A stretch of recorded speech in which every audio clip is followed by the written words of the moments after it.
This Bobcat kitten was found in a place built only for endings, an illegal fur farm where his life was meant to become a coat. Then the wild met the warmth. 8 patient dogs, 6 Huskies, a Samoyed, and a northern Inuit, opened their circle, letting the spotted newcomer sleep on their bellies, nibble their ears, and steal mouthfuls meant for them. While Banshee, an elderly, arthritic husky who understood trauma in ways that transcended species, tucked him under her care like a grandmother who knew the shape of storms and how to outlast them. In a world where predator and prey live by ancient rules, where wild hearts are meant to stay wild, how did the fierce Bobcat end up sleeping peacefully beside Huskies? This is the story of an impossible family that transcends species. Before we start, hit the like button and make sure to subscribe if you haven't, and hit that notification bell so that you won't miss any new stories. The call came on a Tuesday morning in March, when the Montana sky was still deciding between winter and spring. Sarah Mitchell had been scrubbing out water bowls in her rehabilitation facility when her phone buzzed against the metal counter. The voice on the other end belonged to a sheriff's deputy from 3 counties over. "Ma'am, we've got a situation here. Shut down an illegal fur farm operation. There's a Bobcat kitten. Can't be more than 8 weeks old. Animal control says they'll have to euthanize if we can't find placement by end of day." Sarah's hands stilled on the dish rag. In her 23 years as a licensed wildlife rehabilitator, she'd learned that some calls changed everything. This would be one of them. The drive took 4 hours through melting snow and mud-slick roads. Sarah's truck, loaded with carriers and emergency supplies, groaned up the final hill to reveal a scene that would haunt her for months. Row upon row of wire cages, most empty now, but the smell, fear and waste and despair hung in the air like fog. The deputy, a young man named Tom Rodriguez, led her to a corner cage. Inside, pressed against the back wire, was a spotted bundle of fur no bigger than a cantaloupe. The kitten's amber eyes were wide with terror, his tiny body trembling so violently that his spots seemed to blur. "The operation was breeding them for pelts," Tom said quietly. "This one's mother. She didn't make it. We found him beside her yesterday." Sarah knelt slowly, making herself small. She'd handled hundreds of wild animals, but this deliberate cruelty, this transformation of wilderness into commodity, it never got easier. She opened the carrier and placed it at the cage entrance, then sat back to wait. Patience was the first rule of rescue. It took 40 minutes.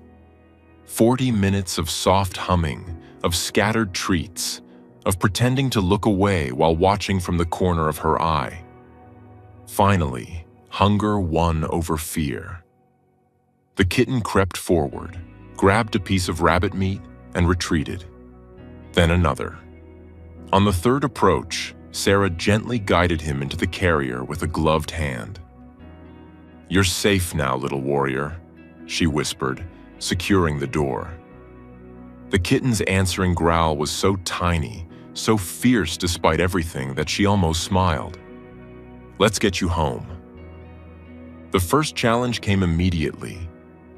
Back at her sprawling property, 40 acres of Montana wilderness with a log house at its heart, Sarah faced a decision. The rehabilitation facility was full with 2 orphaned black bears preparing for release. Standard protocol demanded isolation, minimal human contact, preparation for wild release.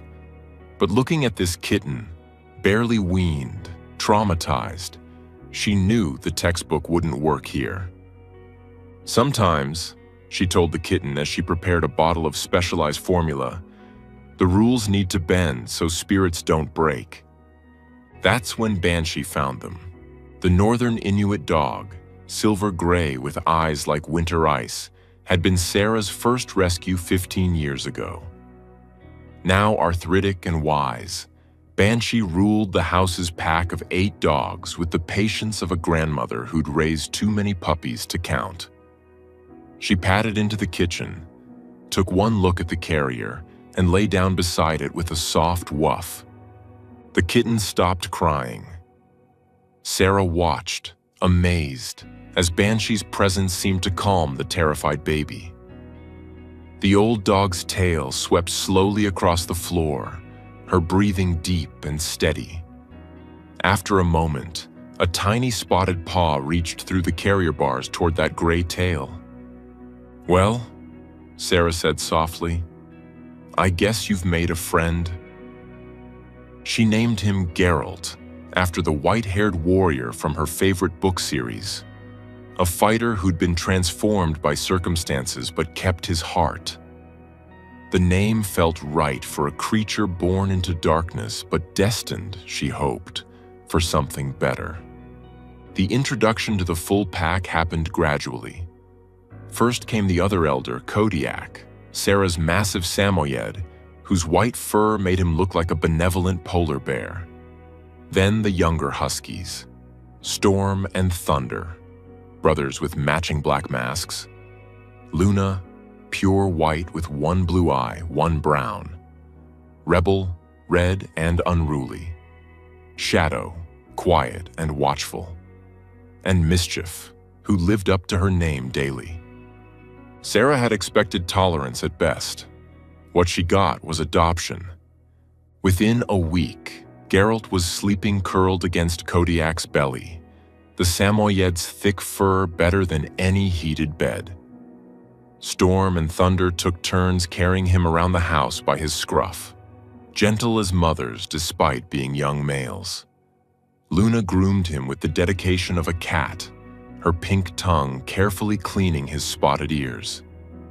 Even Mischief, who stole everyone's toys and never shared her treats, would drop rabbit jerky at Geralt's feet and watch him eat with satisfaction. But it was Banshee who became his true guardian. The old dog seemed to understand trauma in ways that transcended species. When nightmares made Geralt cry out in his sleep, a sound that broke Sarah's heart every time, Banshee would curl around him, her body a living fortress against memory. She taught him to play with the patient repetition of someone who knew that joy once lost had to be learned again slowly. "You're breaking every rehabilitation rule in the book," Dr. James Patterson, Sarah's veterinarian, told her during Geralt's 12-week checkup. But he was smiling as he watched the Bobcat kitten wrestle with Shadow's tail while the Husky play-bowed encouragingly. "Some souls aren't meant to be wild," Sarah replied, scratching behind Geralt's tufted ears. "He was born in a cage. The wild doesn't know him, and he doesn't know it. But this," she gestured to the controlled chaos of dogs and cat playing together, "this he understands." As spring turned to summer, Geralt grew rapidly. His paws became comically large, promising the 40-pound adult he'd become. His spots grew more defined, his ear tufts more pronounced.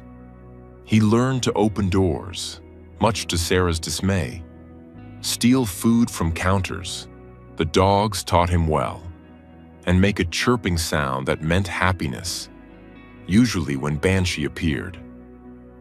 The first time he met Texas, Sarah held her breath. Texas was her oldest horse, a bay quarter horse with a white blaze and the temperament of a saint. Sarah had brought Geralt to the barn on a leash, not to restrain him, but to give her some control if things went badly. The Bobcat, now 6 months old and 30 pounds of muscle and curiosity, approached the stall with his ears forward. Texas lowered his massive head. Geralt sat back on his haunches, considering. Then, in a moment, Sarah would replay in her mind for years. The wild cat reached up and touched his nose to the horse's muzzle. Texas snorted softly, warm breath ruffling Geralt's whiskers. A friendship was born. By fall, Geralt had integrated so completely into Sarah's unconventional family that visitors often did a double take. Here was a bobcat sharing a dog bed with 3 huskies. There was the same bobcat grooming the Samoyed's ears while the dog dozed contentedly. And most remarkably, there went the bobcat following Banshee on her arthritis-slow patrol of the property, matching his pace to hers with touching patience. "He thinks he's a dog," Tom Rodriguez said, visiting to see how the rescue had progressed. He watched Geralt play tug-of-war with Rebel, the rope toy stretching between predator teeth and domestic ones. "No," Sarah corrected gently. "He knows he's a bobcat. He just also knows he's family." Winter arrived with its usual Montana fury. Sarah had worried how Geralt would handle the cold, but she needn't have. The dogs had taught him about snow, how to bound through it, how to dig tunnels, how to find the warmest spots in the house afterward. On the coldest nights, she'd find all 9 animals piled together in front of the fireplace, a breathing tapestry of fur and contentment. Then, on a February morning that glittered with fresh snow, the phone rang again. Same county, same situation. The authorities had found another breeding operation connected to the first. This time, they'd rescued a female kitten, roughly the same age Geralt had been.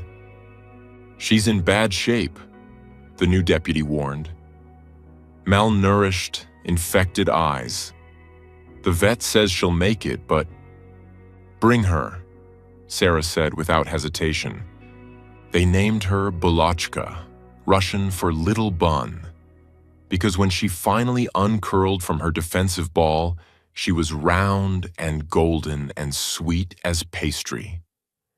Unlike Geralt's initial terror, Bolochka's trauma manifested as withdrawal. She wouldn't eat unless alone.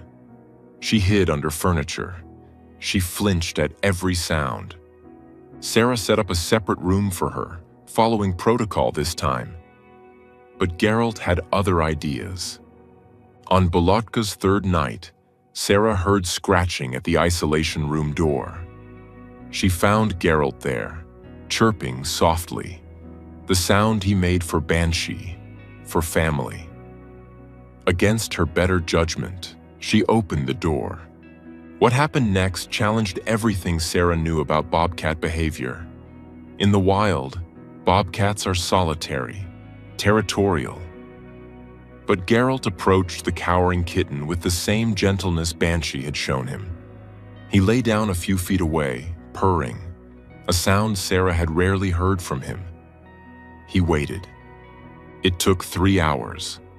3 hours of patient presence before Bolochka crept forward. When she finally reached him, Geralt began grooming her matted fur with infinite care. By morning, Sarah found them curled together, Bolochka tucked under Geralt's chin like she'd always belonged there. "You know," Dr. Patterson said during Bolochka's first checkup, watching Geralt hover protectively, "your friends are right. You should have named her Ciri, Geralt's destiny in those books." Sarah laughed, but the truth of it resonated. Geralt had found his purpose in protecting this small, damaged soul, just as Banshee had once protected him.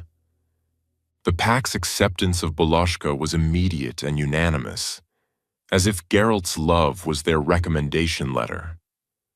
But it was the old dog herself who worked the real magic. Banshee, now 15 and moving like winter honey, would lie beside Bolochka for hours, demonstrating through stillness that the world could be trusted to stay safe. Spring came again, and with it, transformation.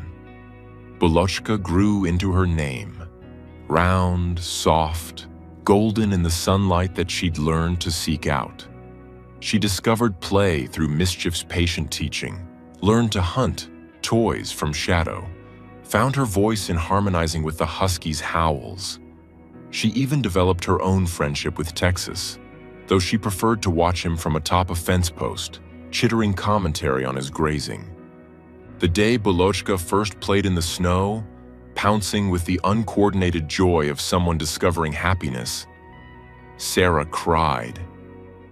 Tom Rodriguez was visiting again, this time bringing his daughter, Emily, who wanted to be a veterinarian.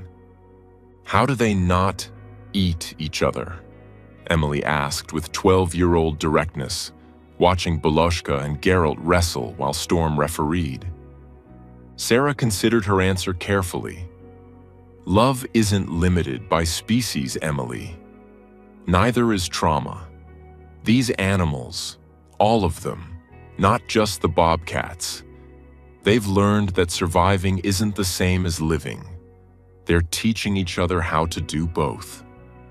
Banshee chose that moment to walk by, moving slowly but steadily. Geralt immediately abandoned his game to walk beside her, and Bolochka followed. The three made their way to the sunny patch by the window, where the old dog lowered herself carefully onto her bed. The bobcats arranged themselves around her. Geralt pressed against her back, Bolochka curled by her belly. "She won't have much longer," Dr. Patterson had said privately last week. "Maybe a month, maybe 2. Sarah knew. Banshee knew. And somehow, Sarah thought, the bobcats knew too. They'd become the old dog's most devoted attendants, rarely leaving her side now except to eat. On Banshee's last day, a soft morning in May, the entire pack gathered around her bed. Sarah sat on the floor, the old dog's head in her lap, while 8 dogs and 2 bobcats created a circle of warmth and witness. Geralt groomed Banshee's ears one last time. Bolochka purred, a rusty motor of comfort. "You saved them," Sarah whispered to Banshee, who looked at her with those wise winter eyes. "You showed them how to trust again." Banshee's tail thumped once, weakly. Then she closed her eyes and let go, surrounded by the family she'd helped create. They buried her beneath the big pine tree where she'd loved to rest on summer days. Every animal attended, even Texas and the other horses. Geralt and Bolochka sat vigil there for 3 days, leaving only when Sarah carried them inside at night. Grief settled over the property like morning mist, but life, insistent, spiraling life, continued. Kodiak stepped into Banshee's role as elder statesman. The younger dogs learned to move more carefully around the bobcat's sharper grief. And slowly, the wound began to heal into memory. 6 months later, Sarah received another call. Another fur farm. 2 more kittens. She looked out her window to where Geralt and Bolochka were sunbathing with the pack, a pile of contentment and trust. Geralt had grown into a magnificent 42-pound male. Bolochka, a sleek 30-pound female. They could have been wild. They could have been coats. Instead, they were teachers now, showing other broken souls that there was another way to be. "Yes," she told the caller. "Bring them here." That evening, as she prepared the isolation room, she heard familiar scratching at the door. Geralt and Bolochka sat there, chirping softly. They knew what those sounds meant now. New souls in need of mending. "Banshee taught you well," Sarah told them, opening the door. As the bobcats padded inside to meet the new arrivals, Sarah thought about the wild, not as a place, but as a quality of spirit. These animals would never hunt in Montana forests or claim mountain territories. But they were wild in their love, fierce in their loyalty, untamed in their capacity to heal and be healed. Outside, The dogs began their evening howl, voices lifting to a sky painted pink and gold. From the isolation room came answering chirps, not just from the new kittens, but from Geralt and Bolochka too, adding their voices to the family chorus. Sarah smiled, remembering Banshee's patient eyes, her gentle teachings. The old dog was gone, but her legacy lived on in every animal who learned that love could be stronger than fear, that family could be chosen rather than born, that sometimes the greatest rescue was simply making space at your table and choosing again and again to love what the world had thrown away. The howling continued as darkness fell, a wild song from tame throats, a promise kept and renewed. Here, in this unlikely sanctuary, everyone belonged.